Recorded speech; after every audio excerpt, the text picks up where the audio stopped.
एक बहुत गरीब ब्राह्मण रहता था। मैं आज ये कथा सुना रही जगन्नाथ भगवान की मालिन की कथा। वो बहुत गरीब था, उसके पास कोई धन दौलत नहीं थे।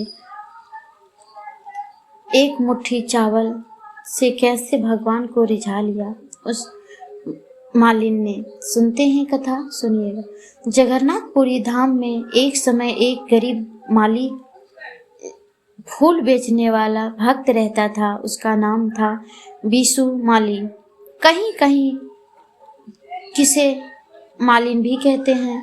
वह बहुत गरीब था पर मन में बहुत बड़ा भक्त था। वह रोज सुबह सुबह अपने बगीचे से फूल तोड़कर भगवान जगन्नाथ, बलभद्र जी, सुभद्रा माता को अर्पित करते थे।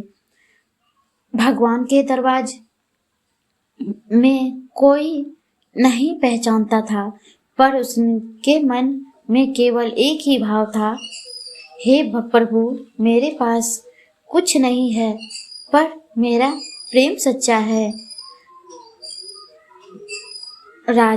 पुरी के राजा इंद्रद्युम्न थे उस समय। या राजा इस तरह भगवान जगन्नाथ के लिए एक विशाल भोग का व्यवस्था कर रहे थे। हजारों थालों का पकवान, मिठाई, फूल, बहुत सारे फल फ्रूट, मिठाइयाँ बन रहे थे, सभी को चढ़ाए जा रहे थे।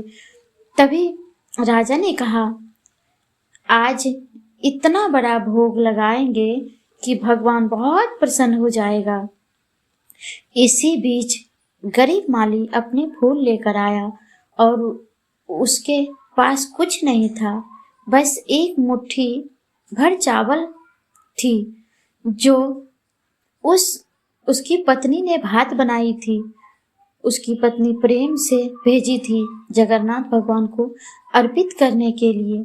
यह हमारी ओर से प्रसाद है। मालिन मंदिर में पहुंचे पर दरवाजा खोले तो अरे हटो हटो, राजा का भोग लग रहा है, कौन है? माली बोली, मैं हूँ, मुझे बस भगवान के चरणों में यह चावल भात अर्पित करने दीजिए। पर किसी ने उसे अंदर नहीं जाने दिया। माली जी बाहर से ही बैठे, आंखों में आंसू बह रहे थे क्योंकि उसे किसी ने अंदर नहीं जाने दिया। वो बाहर भगवान के दरवाजे के बहुत दूर बाहर बैठे थे क्योंकि अंदर बहुत सारे भीड़ थे, इसीलिए भगवान के पास किसी ने जाने ही नहीं दिया। माली की आंखों से आंसू बह रहे थे। आपने आप जिस कथा की बात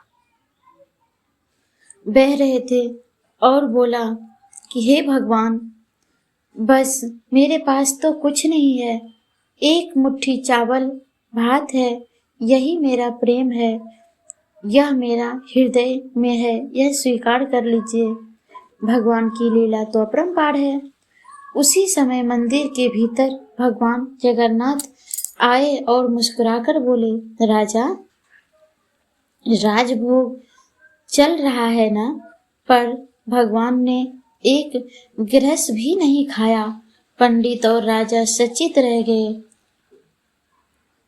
आज भगवान भोग क्यों नहीं लगा रहे हैं? तभी आकाशवाणी हुई, मेरा भक्त बाहर द्वार पर बैठा है, जिसने मुझे प्रेम से एक मुट्ठी चावल का भात ले आया है। जब तक मैं वह नहीं खा लेता, तब तक मैं ये राष्ट्रीय भोजन नहीं स्वीकार करूंगा। राजा दौड़कर बाहर आए तो देखा एक गरीब माली आंखों में आंसू, नेत्रों में भर बैठा है, हाथ में चावल की मुट्ठी भर भात लिया है। राजा ने उसे चरण पकड़ के अंदर ले गया। जैसे ही माली ने भगवान के चरणों में वह चावल चढ़ाया, भगवान मुस्कुराकर बोले, आज तूने सच्चा भोग मिला है, आज मुझे तो सच्चा भोग मिला है, तूने मुझे भोग दिया है। तभी आकाशवाणी हुई, धन है वह भक्त जिससे प्रेम से मुझे एक मुट्ठी चावल अर्पित किया, उसका स्थान अब मेरे लिए धाम में होगा और उसी क्षण भगवान ने अपने चरणों की पायल उतारी और वह माली को प्रसाद स्वरूप में दे दिया और कहा, आज भी पुरी में माली भक्त का छोटा मंदिर है, जहाँ भक्त भगवान के प्रति प्रेम और निम्रता को दर्शाती है।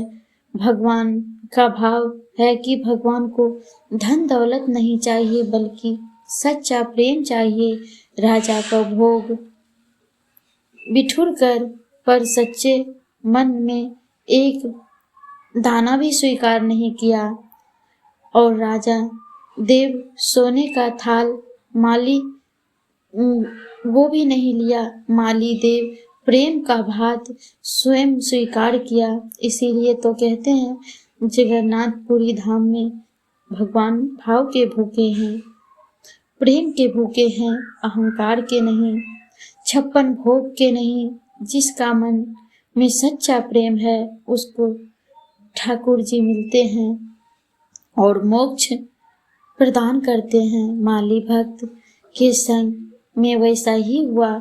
धन थे वो माली जो भगवान के चरणों में सच्चे भक्ति को अर्पित किए और राजा का भोग स्वीकार नहीं किया था। तभी भगवान के राजा गिड़गिड़ाए और बोला, प्रभु मुझे क्षमा कर दीजिए, मैं आज से जान गया कि आपके चरणों में सच्चे भोग ही आपको अर्पित किया जाए तो आप स्वीकार करते हैं।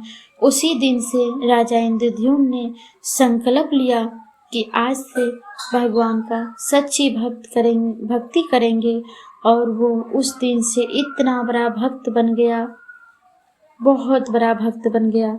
और उसी द्वारा जगन्नाथपुरी का मंदिर बना, स्थापना हुआ और उसी के द्वारा आज तक जगन्नाथपुरी धाम में बहुत धूमधाम से रथ यात्रा को होता है।